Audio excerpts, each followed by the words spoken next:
Hey guys, you're watching The Slate. I'm your host, Josue Garcia. And I'm Nathan Else. And today joining us is Maverick Knox. Yeah, welcome, Maverick. Maverick, thank you so much for joining us today.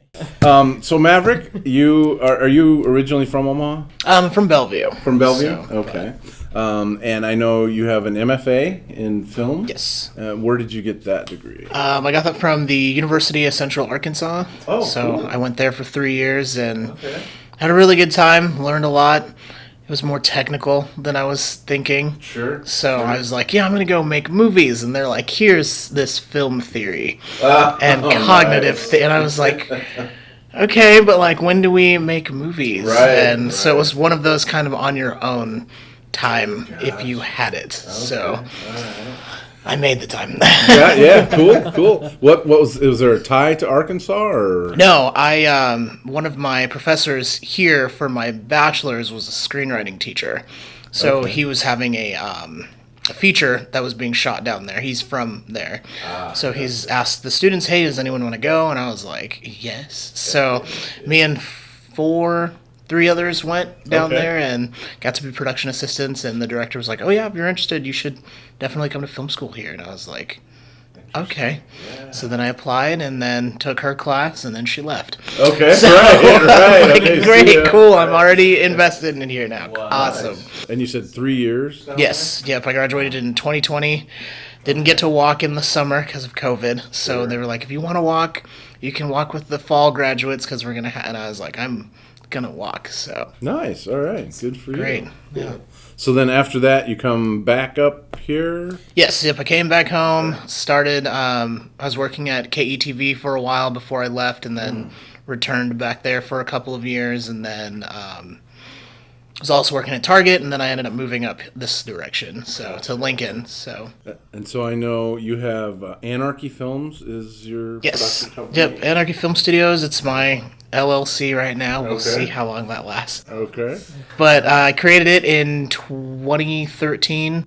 Oh, okay. When I was at UNO, mainly just wanted to have something to put in front of my assignments so that it wasn't just fading to black. Sure. And then now it's grown into just so much bigger than that. We're helping new filmmakers, new actors Nice. kind of get their chance in the spotlight. So Okay. How does that process work? I mean, how do you find people? Do they submit to you or? no, I just kind of go through the Nebraska Film Association page Okay. and we'll post. I'm looking for actors or specific crew members. If you haven't got any experience, then I definitely want you, because how are you going to know what you're good at if you're not given the chance to do that? Right. So Good for you. Yeah. I ended up making an anthology project called That Time When, which is geared specifically towards new actors that didn't have anything for their reels. Okay.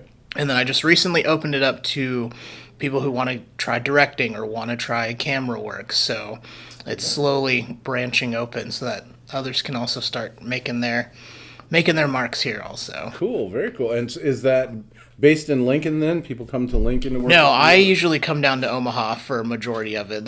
I'm still new to Lincoln, so I don't know like what's up there, and I don't have as many connections up that way. So Sure. I usually bring everything down to Omaha because that's where a majority of the people are. So And you're a professor at Metro Community College. as yes, well, right? at their Elkhorn campus, but occasionally they'll have me go to the Fort campus in the summer.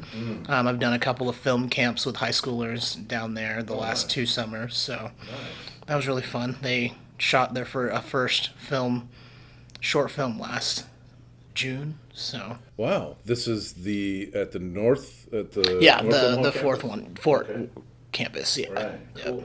What kind of facilities do they? I know they recently put, probably not recently, but they've really put a lot of money and resources into the Fort campus. They definitely have the technology aspect of it, where they've got lots of cameras, lots of just kind of self-help, and then it's for the whole community, not just students, because I've seen others, they'll have different training classes for people. It kind of reminds me of Do Space a little bit, but a more college-oriented style of teaching, so. And they have access to film equipment there? I mean, for... At the Fort campus, no, I don't think so, but I know at Elkhorn they do. So they've got all kinds of broadcast equipment, film, camera type stuff, so wide range of things there. So tell me about how the balance works for you between Anarchy Films projects and projects for MCC.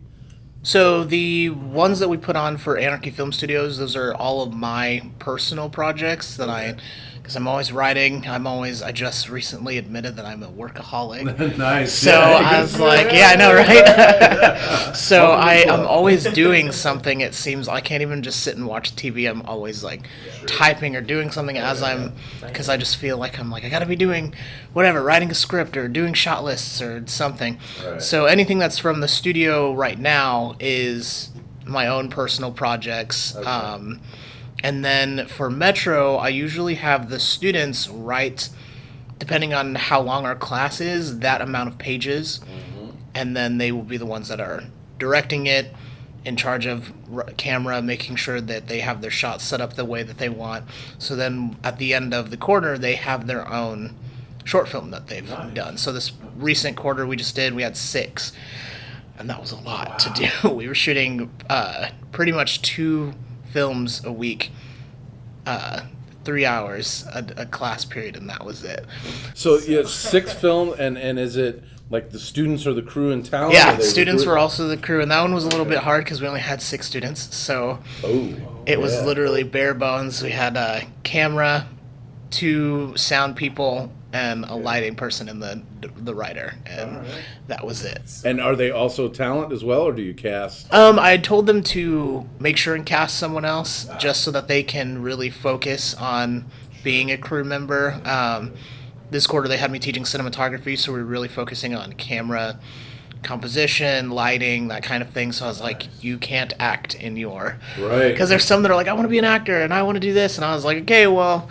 Like, for now, you're going to be a crew member, and that's about it. So, which is great, because then I put out a casting on the film page and was like, hey, is anyone available from, I think we started at the end of January to the end of February for these specific days, send a headshot. And then I threw them in a PowerPoint and let the students pick who they wanted. Usually I was the one that's like, oh, yeah, this person will work. And I was like, well, let them figure out who they think looks best for their vision of whatever. So, which turned out really, really good. Right. So they had I think I had like 50 or 60 comments of photos that are like, I'm interested. And I was like, this is great for real stuff if you don't have anything, Sure.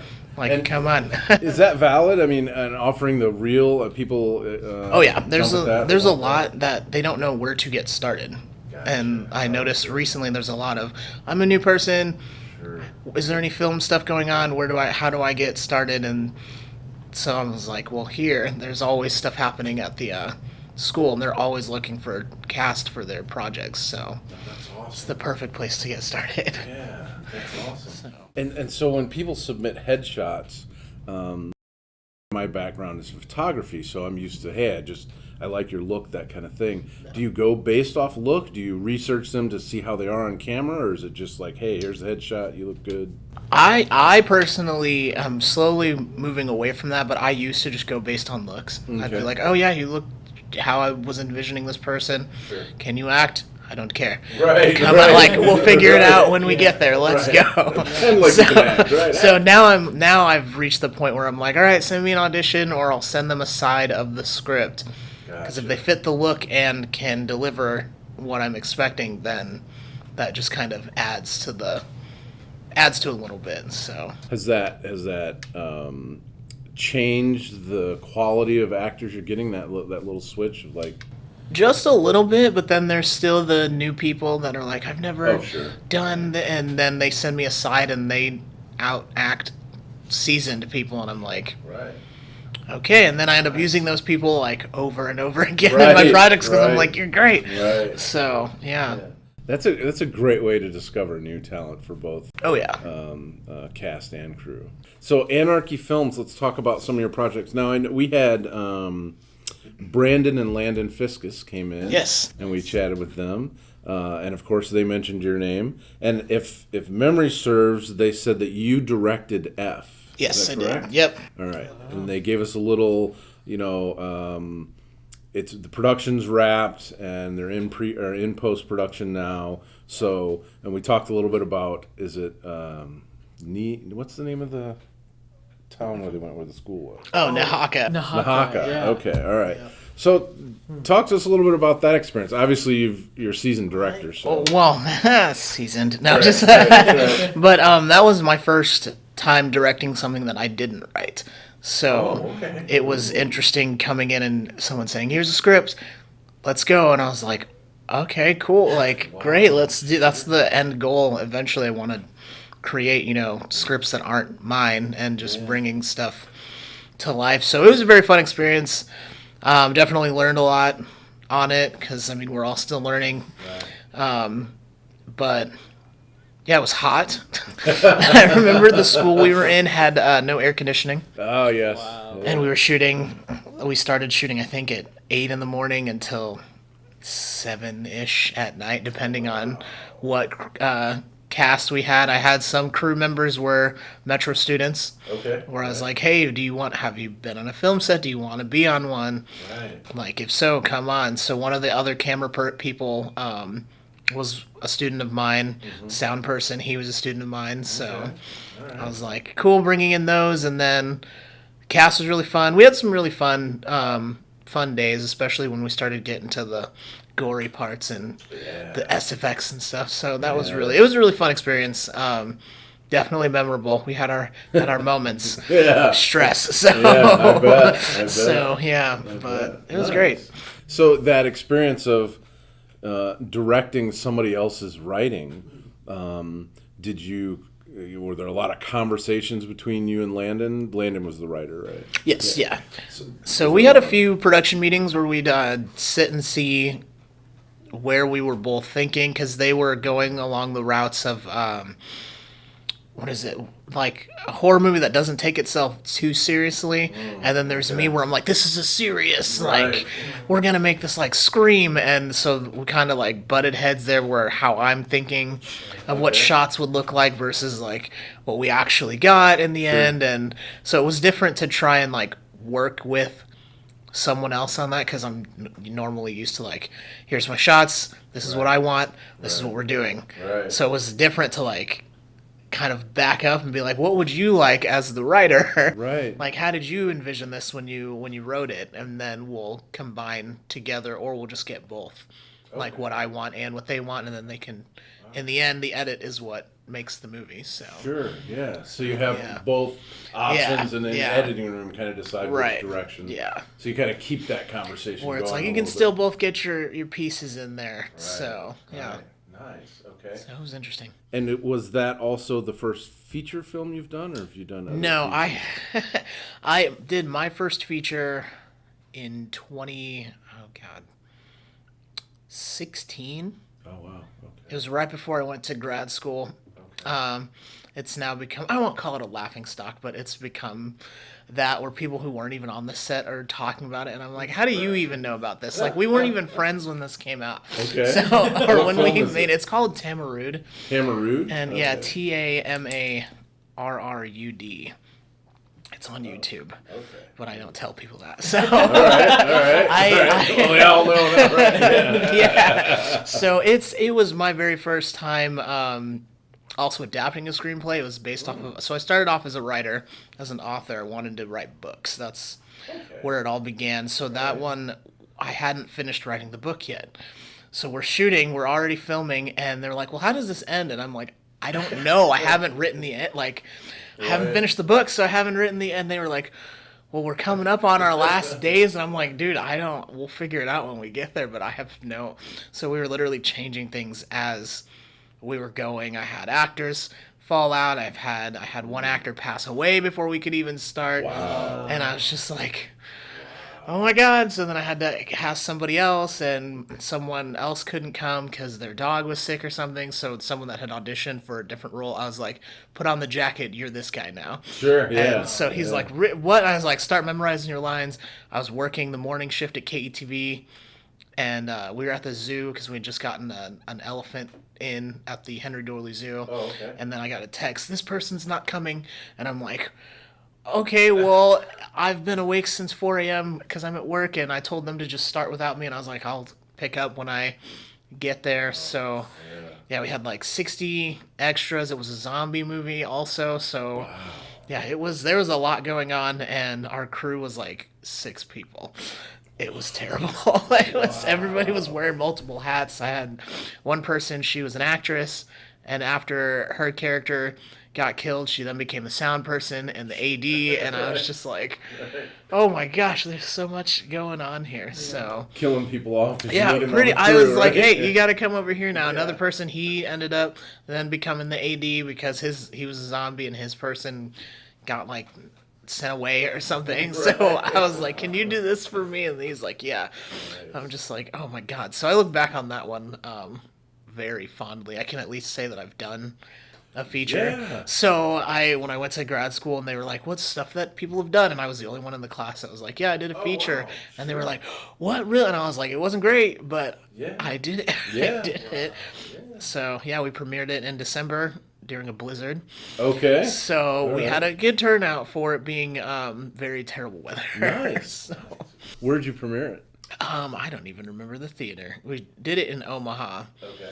So I do not remember the name. But yeah. Cool. So That's a lot of experience. I mean, your first time out, and like you say, Yeah. going into the graduate program, and you're the only person who's done a feature, but you've also had all this other experience. I mean, 60 extras to me, that's a lot of people, right? was. That's a lot of people. it was. There was drama with all those people, and I was like, oh my yeah. god. So luckily I had great ADs that got wind of this stuff before it got to me. Okay. So now she'll be like, did you remember this? And I'm like, when did that even happen? And they're Right. like, I was like, Right. I don't remember that at all because I was so focused on trying to make sure that everyone was having a good time. Our days were 12-hour days. We shot for like a week. Wow. It was awful. And it was in the summertime. We didn't have all of our locations. We had started shooting at the silos that are over by 42nd sure. Street. Yep. Well, that's private property. So we had a whole crew, everybody out there. All of a sudden the cops were there, and we were like, what's going on? And they're like, what's going on? And I said, well, we're just shooting a movie. And they're like, you have permission to be here? And I was like, I didn't know that this was. And they're like, yeah, so you're going to have to leave. And I was like, I've got 60 people here. Where are we supposed to go? So What happened? so we ended up getting permission to shoot in Omaha North Magnet School. Okay. So yeah. thank God for Okay. them, because I was like, hey, we're trying to finish out this movie. We need a cafeteria and like a futuristic looking place. So they were like, well, we can use our science labs, the cafeteria, and the boiler room downstairs. So I was like, Oh, that's Wow. I was like, great, that's fine. It was during the summer, so there's no one there. So Oh, sure. Perfect. so we got lucky that we didn't get interrupted or Absolutely. anything. So thank God for our AD. She's the one that knew how to, I guess was an alum or something like that, and that Okay. knew how to get in there. So I was like, yeah. I was like, thank God. So On the fly. yeah, too. We were like, oh yeah, it was chaos. Wow. So. That's, trial by fire. But yeah, mean, I you're right definitely in it. learned a lot with that as well. So And this was pre-COVID, so yeah, this was pre-COVID. obviously getting this into was schools. We shot in 2015, 15 or 16, because then I was still editing it while I was in grad school. So yeah, and then premiered it when I went back home for winter break. So Cool. yeah, it was God. So fast forward. So between Tamarud Yes. Yep. and is F the last feature that you? Yes. I'm trying to think. I did a TV show. It was 45 minutes, so that's considered a feature, I think, something like that. So, yeah, I don't even know, but it'd be F or my series Son of Aries. One of those two would be my Okay. most recent. So, Okay. All right. And in between there, any other feature work? Is it mostly short? feature, no, mostly shorts. So I have yet to. I've written a lot of features. I just haven't done them yet because they cost money. So. Right. What do you think has been your hardest script to realize onto the screen? Probably, I don't even know how to say it. I think it's called Apotaneus. It was a Among Us themed script. So it was at the height when Among Us was like the best game out there, and all the videos that you're seeing on Facebook were all like comedy and silly, haha. And I was like, I really want to make one that's like serious. And of course, it was during COVID that I wanted to make this. So one of our camera guys, we were all set. He got COVID, so he couldn't come on set. Someone else got COVID, so they couldn't. So my crew of already like 3 people got dwindled down to me and Brandon and Landon, and that was it. And I was like, oh God, okay. So we shot that out in Lions, but like the script was good, but it wasn't executed the way that I wanted, just because we lost some like prominent things. I would definitely go back and redo it. Our locations, we used Bill Hedges' place out in Lions, because he had a big spaceship set up, and I was like, this is perfect. And but just that one was probably the hardest to try and bring together. I mean, we got it done, we got it fixed and edited, it's on YouTube, but I haven't like posted about it, so I don't even think people remember that it even happened. Right. So any of those sci-fi ones that I try to do are the ones that like are the hardest to do. I did one called Martial Law. That one, God. So that one I started. And it's Marshall, like the name, Marshall, and it's essentially following like a guy. We call them free thinkers. In real life we call them conspiracy theorists. But he's trying to be like, the government's bad, and we're trying. And everyone's been chipped so that they can keep, like, they say it's to like monitor your health and blah blah blah, and he's just like, no, they're tracking our every move, that kind of thing. And so, but I started it in the middle. He's running through the woods, and then he gets caught by these searchers, which are robots that they say do what humans can't do, and that's just mercilessly killing. Like, they don't have a conscience, whereas like some, like humans, we're gonna think about it before we do things. Well, these are robots that are just programmed to just go. So they're enforced by the military. So it started in the middle, and I was like, well, where's the beginning? Like, what got him here? So then I brought it to Nebraska. This is probably 2 years later. I think I had already graduated, and that's where I met Brandon and Landon, because they did the prosthetics for putting the chip in the wrist. And that one was interesting. We had the cops called on us because I had a 3D printed. It was probably this big, a 3D printed gun, but like a big sci-fi robot, doesn't look like a real. And we were rehearsing outside my apartment, and somebody called the police, and we saw like 6 cop cars come. Whoa! And I was like, and we're shooting, and I saw them, and I was like, okay, give me the gun. And everyone's like, what? I was like, the cops are going to come. And they're like, oh, they're going down. I said, no, I know they're going to. And sure enough, they circled back around and came up to us, and they're like, hey, we got a call. And I was like, we're just filming a movie. And they're like, well, can we see? And I was like, here it is. It's like 3D printed. It doesn't have any. It's literally lighting up. Like, and they were like, oh, this is so cool. And I'm like, great. I'm glad you think that. Oh my God.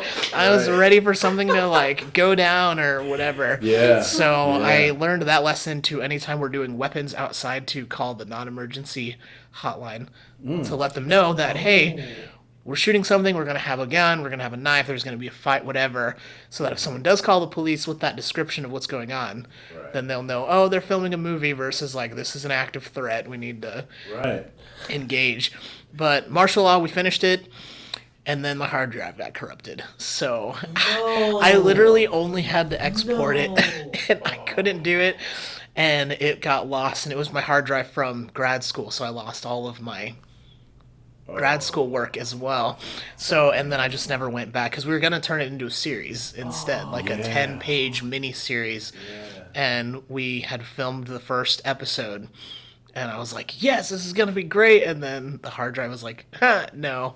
So never recovered from that, never got it back.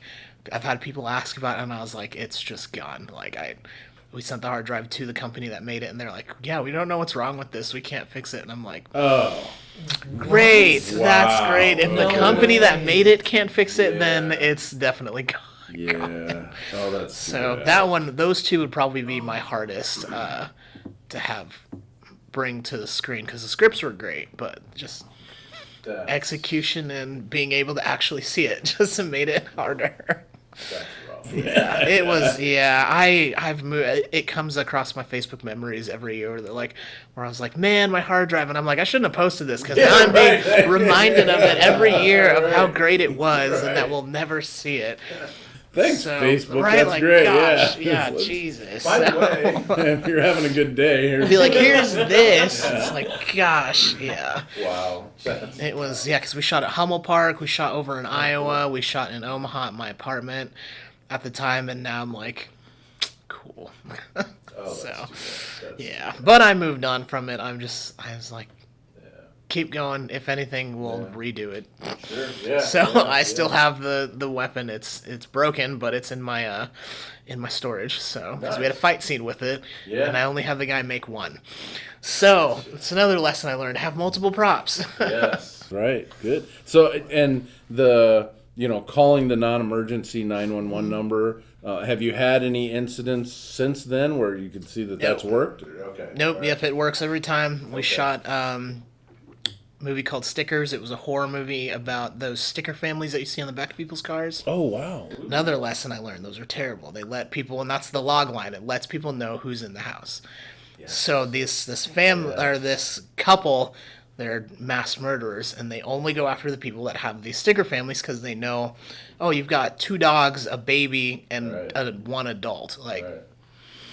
So then they go in, and it's like an easy target. And so we have the guy who's walking with with like a gun strapped on his back. So I called the line and was like, hey, we're going to be in this residential area with this, walking on the street. He also had like a machete in his hand, so, which was fake. The machete was one of those foam things. I get all of my like foam props from the Spirit Halloween store. Oh, yeah. So usually around October is when I get like my mass influx of props and blood at the time. But now that I know Brandon, I'm like, hey, I need blood. And he's like, all right, I got you. So otherwise I was buying all of that like only around Halloween because it was cheap or it's available quickly. But yeah, we've done it there. I've told my students about it if they need anything weapons related, especially on campus, that you have to talk to campus security, let them know, because it was, we had something happening where they were shooting, I don't know if it was a zombie short or something, but they needed a gun. Okay. And it was right after the Rust situation with Alec Baldwin.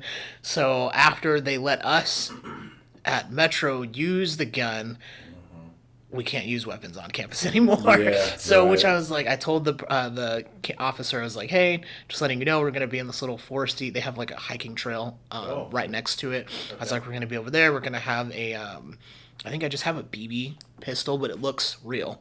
But I was like, there's no BBs in it. As soon as I bought it from Amazon, I threw all the BBs away. And someone's like, why? I said, I'm not going to use it for what it's actually needed for. It's just a prop.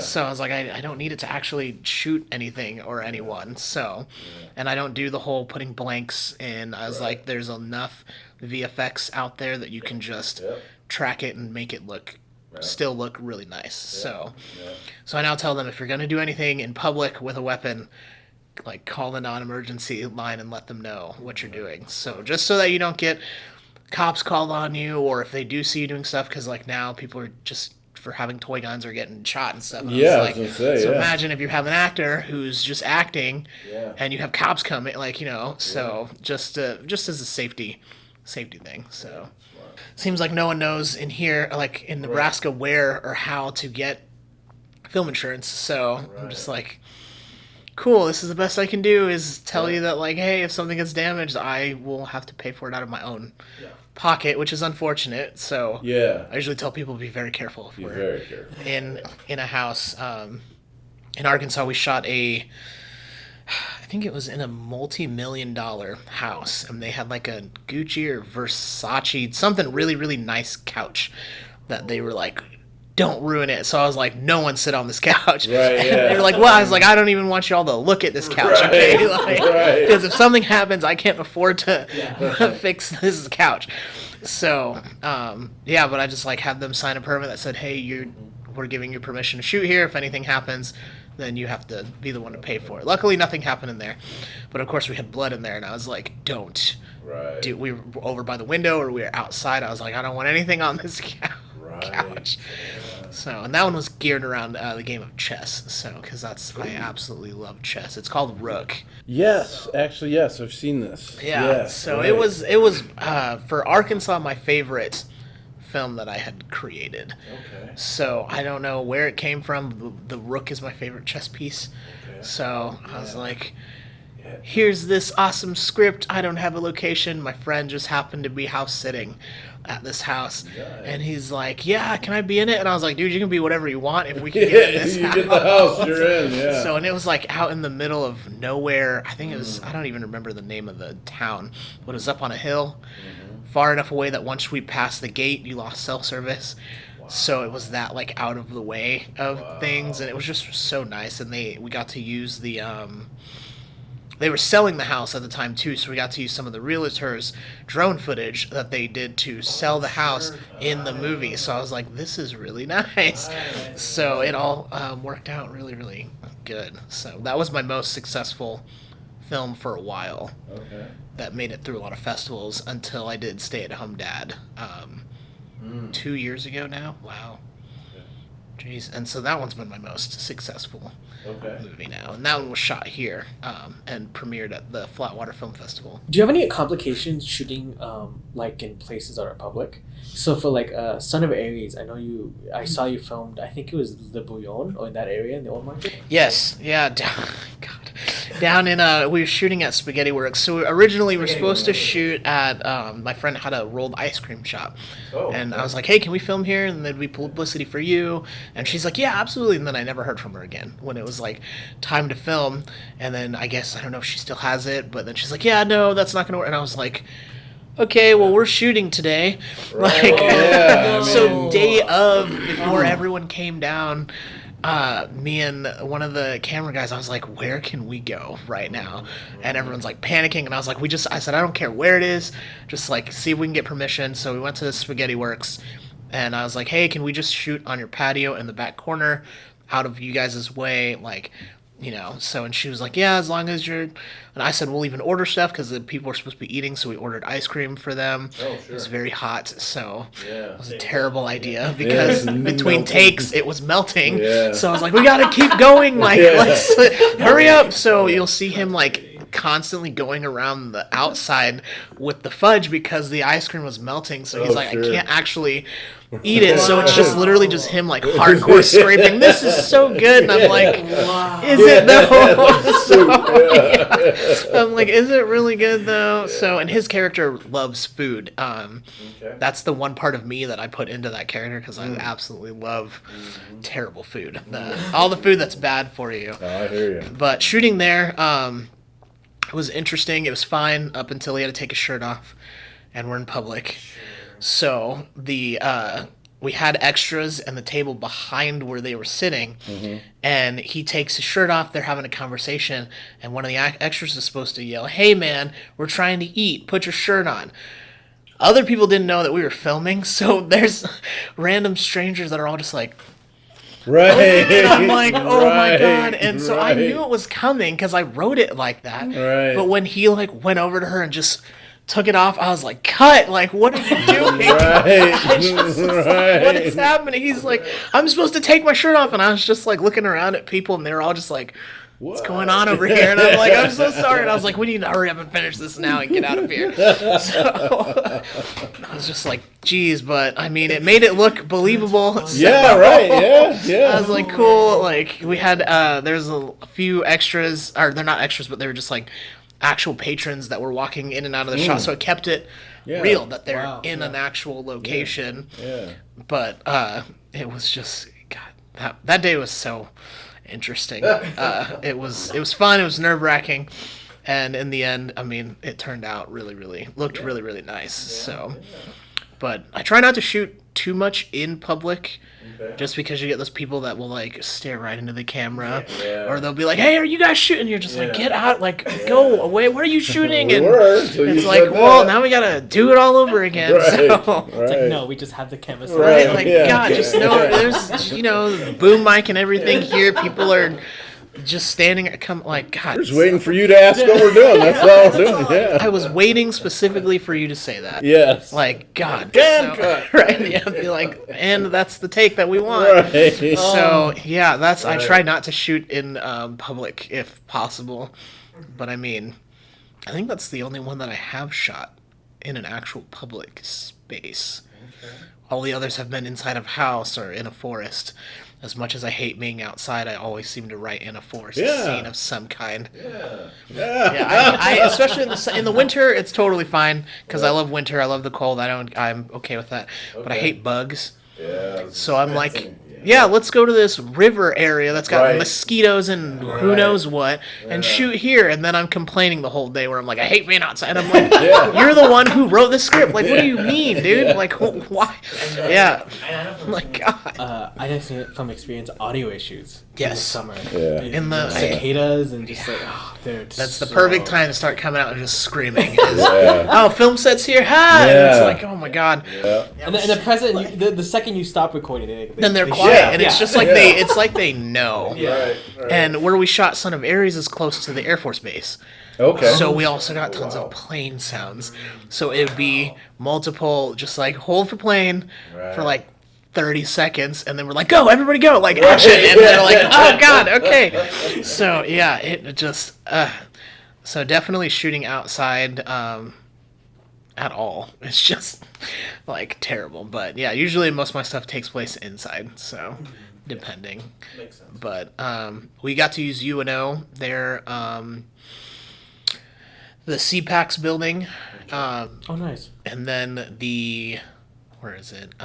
University, Maverick Village. We got to use Maverick Village. Oh, nice. The dorm. Yeah. So they let us shoot in there, which is great because they like provide all the furniture, so we didn't really have to set up much. Nice. And it's two guys that live together, so we were just like, how would their room be? Would it look full of stuff and cluttered, or would it just be empty? So we left it empty. Oh yeah. Because I mean, you've seen the memes where it's like, men think that this is an okay way to live, and it's like a TV and an ottoman, and that's it. And I was like, you know what, this is true, because that's exactly how my apartment was after I gave my couch away. I had just my TV and like a stool. Milk crate. So, and that was it, and my Xbox, and that's all that I had in my living room, and that was it. So I was like, we're gonna do that for him. We had their pennants on the wall for their. Oh sure. One is the son of Hermes, and the other is the son of Ares. Okay. So they're together, and we just had their pennants up. And then in his room, in Aaron's room, he had his Spartan war outfit in the corner. Oh, nice. And that's kind of it. Nice. So yeah. that and like a statue. I think I had a statue of Ares that I found at some shop here in Omaha. Okay. So I was like, oh, this looks great. They had an Athena one. I really need to see if they even still have it because I wanted to get it because he interacts with the daughter of Athena. And I was like, these are perfect. Yeah. So, but that'd be the only other public place that we got to use also. So it sounds like, I mean, you have good luck with looking for locations and just asking people. Is there, we had a conversation with somebody who's based in LA, and he was pointing out the difference between, or one of the advantages to being in a community like Omaha is, in LA, if you ask somebody if you can use it, they say, sure, it's $20,000, or sure, it's going to be $50,000 a day or something. Whereas here, I mean, and from that conversation and talking with you, it sounds like you just go and ask people and have a conversation. Yeah. Is there... that's usually what I do, especially, like you said, for here, that it's just that we're so small. Mm-hmm. So you look at it as it's publicity for whatever and that's usually what I will put out, is that we're looking to shoot. So I just posted for a zombie film that we're shooting in the end of April, we're looking for a boutique. So I was like, hey, we're looking for a boutique. We're only going to be there to shoot maybe about 30 seconds facing the window, and we want a mannequin in there because then it's supposed to be an apocalypse, like explosion happens outside that'll be doing VFX. Okay. And I was like, and we'll probably also shoot from outside across the street to see the boutique. So I was like, it's publicity for you because then we'll put a special thanks in there, and then when people see the movie, oh, where's that? That outfit looks nice, whatever, and you say, oh, it's this place, so then that's traffic for them as well. Right. Then we get a location out of it, and 9 out of 10 times they usually don't charge us when you phrase it like that. Right. Or if you say that students are involved, because then they're like, oh, higher education.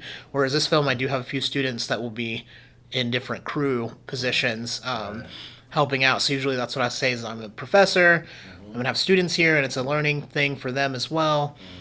And I mean, then they're usually like, oh yeah, that's great. And posting that, I think I got like 9 or 10 boutiques in Lincoln that were like, yeah, come to us. And I'm just like, oh God, well now we gotta pick, like, now I have to like tell them, sorry, I only need one. And I'm like, there'll be other movies now that I know that you're I'm like, now that I know that you're willing to like let someone film in there, like I'll come back. There's always, or even if it's for wardrobe, like I'll come buy clothes to have my actors wear, and then you know, so and they get a credit in that. Pretty much, like, and it's just kind of one of those like quid pro quo type things.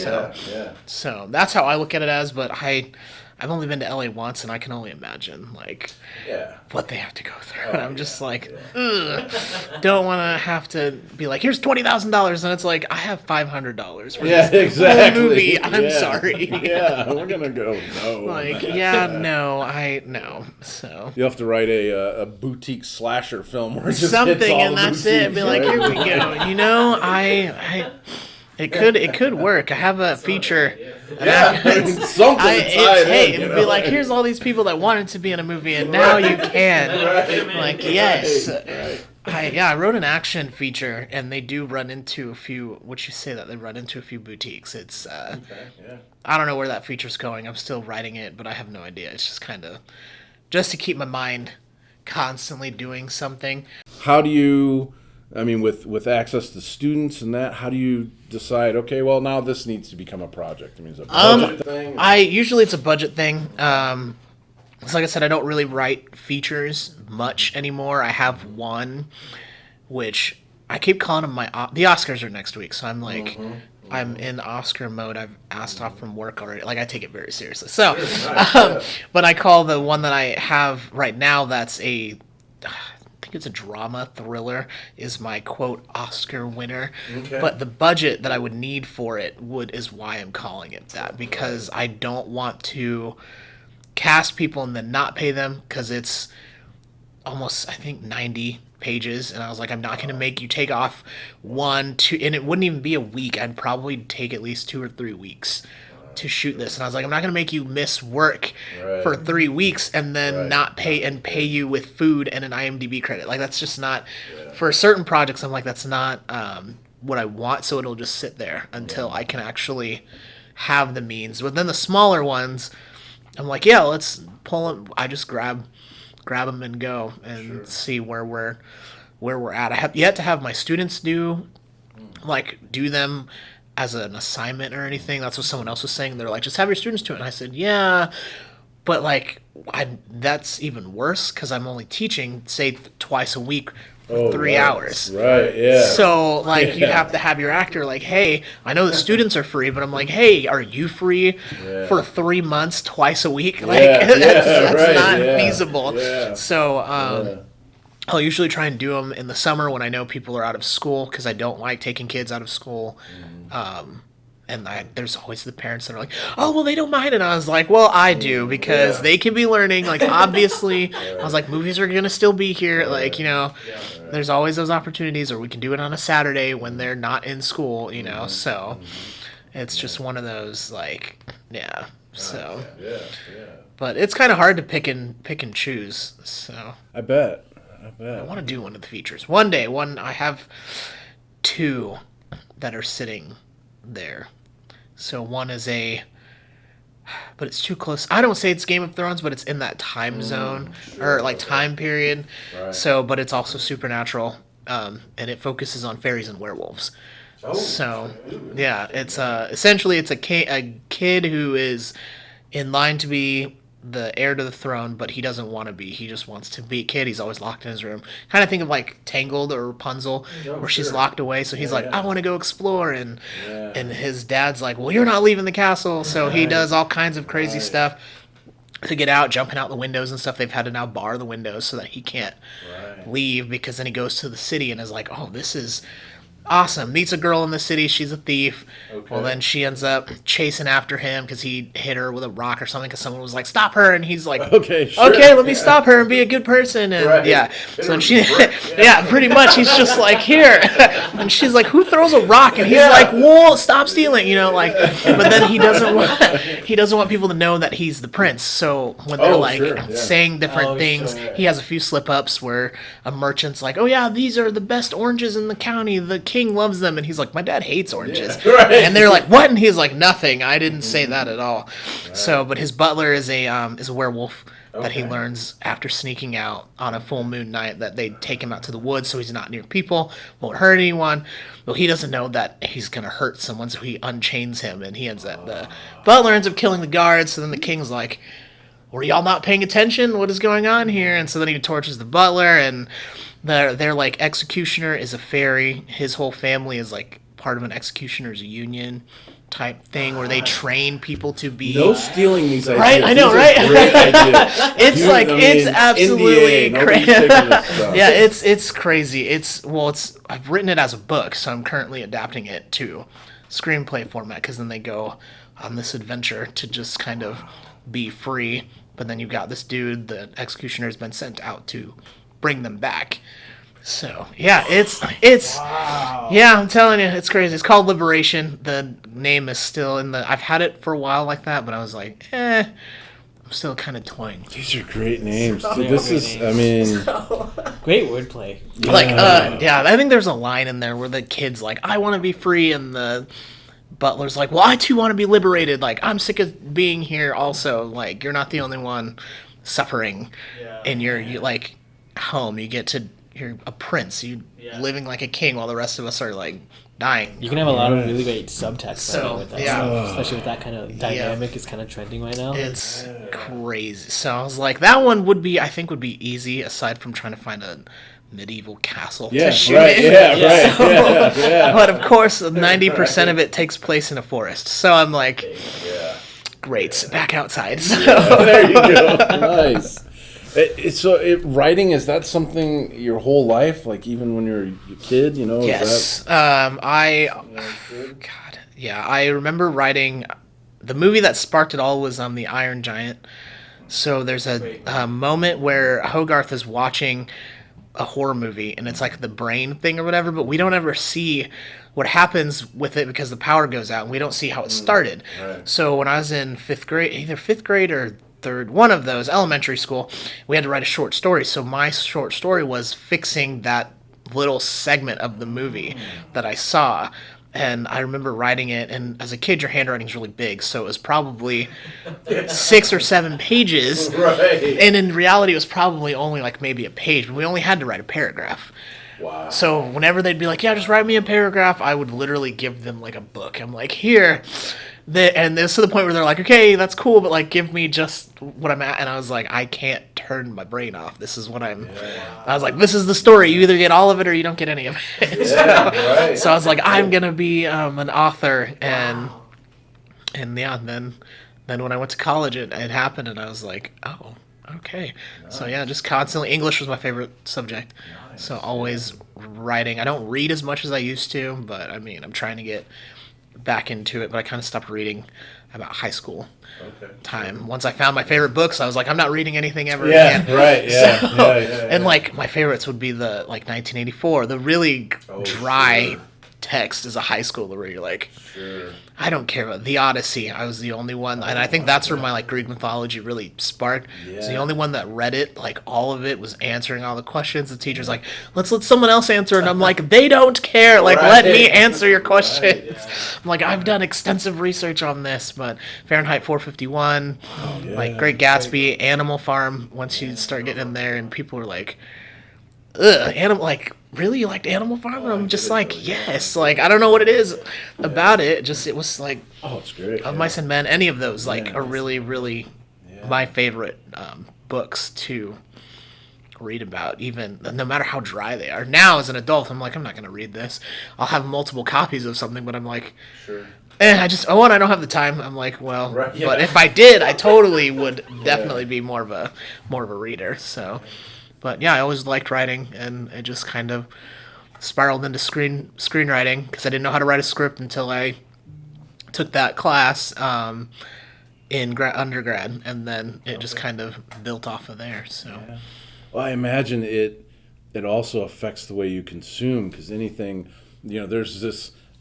I imagine this danger, right? If I consume this, like 19 new ideas are going to spring forth, and at some point, Writer Duel's going to be like, hey, or Writer Duet's going to be like, hey, man, you got to do something with these. Like, you're getting real full up in here. Right, it's like, well, I'm the worst person to go to the movies with, also, because I'm like, oh, that's such a good shot. Oh, that looks... And they're like, Maverick, shut up. And I was like, I'm sorry. This just looks amazing. Or how did they do that? Like, I just... It's... So, I look at it differently. And especially after going to grad school, I definitely look at things differently than just people who go to movies to enjoy them. Right. Like, I'm, like, breaking them down in my head. Where I'm like, oh, yeah, this is... Yeah. Right. I see how you did that. Like, horror movies don't get me anymore. They don't scare me. Yeah. Because I used to be, like, afraid. I'd be the person that's, like... Oh, sure. Trying to... And now I'm, like... This person's going to come through the window here. And, someone, I'll go with a friend, and she'll still scream. And I'm like, I just told you they were going to come through the window. Like, exactly. And she's like, it doesn't make it any less scary. And I'm like, well, at least you, knew before it was happening, so.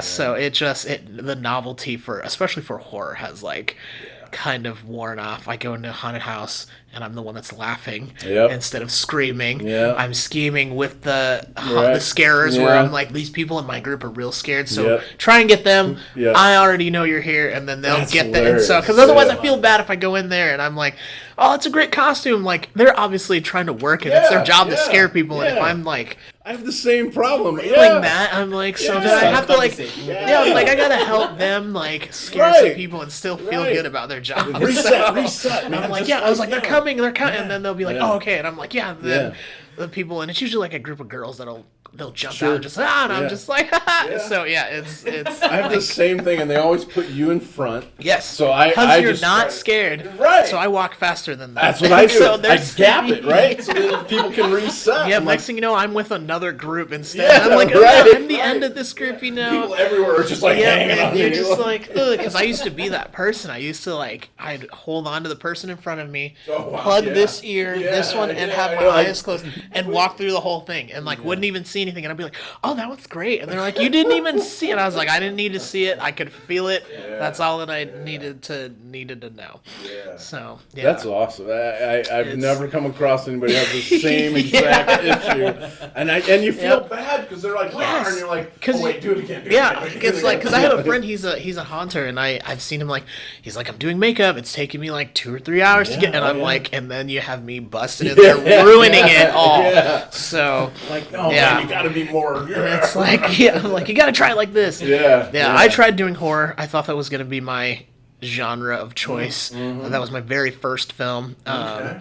It's called Phineas Fulton that I did in while I was at UNO, and then I redid it because I was like, there's still potential, but it was a different time.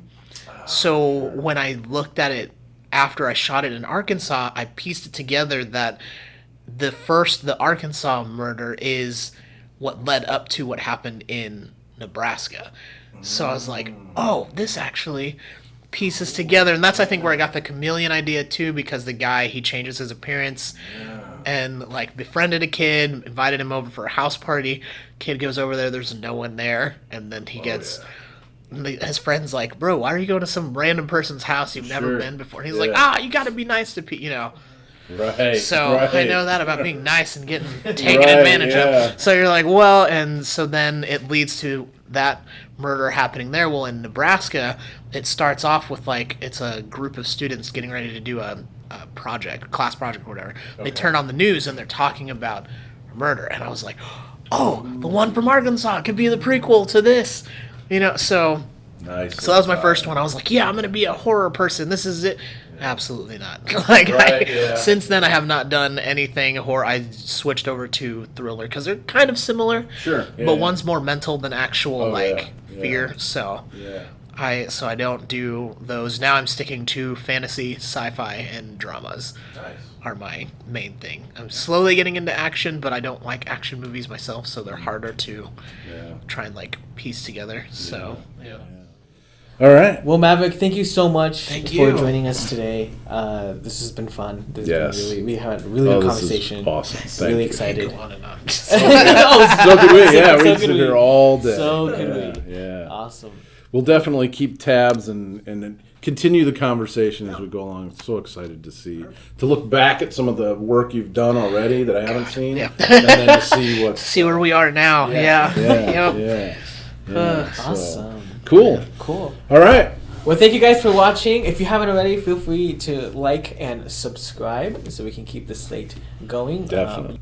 Be sure to check out Maverick's work online. Yes, and, absolutely. yeah. Big shout out to And, Maverick here. Pay attention to the film festivals, everything that's going on. A lot of talent here in town, so that's why we're doing this, to get the word out. So yeah, thanks everybody.